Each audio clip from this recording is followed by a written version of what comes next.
Hello everyone, I am Vipul Setia, an equity research intern from inSAKE Solution. Today I am going to tell about what I have learned in this internship. Firstly, I will learn about what is equity research and how to become an equity research analyst.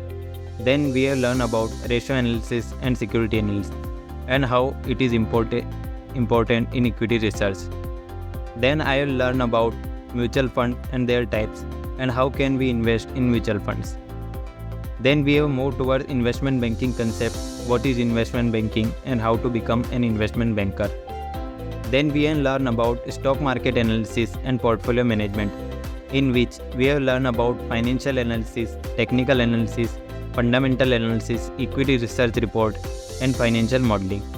After that, we have learned about mergers and acquisitions, venture capital and private equity. Lastly, we have done 3 major projects which includes equity research analysis, financial modeling and mergers and acquisitions. The whole program is quite interesting and interactive. I will learn and enjoy a lot in this internship program. Thank you.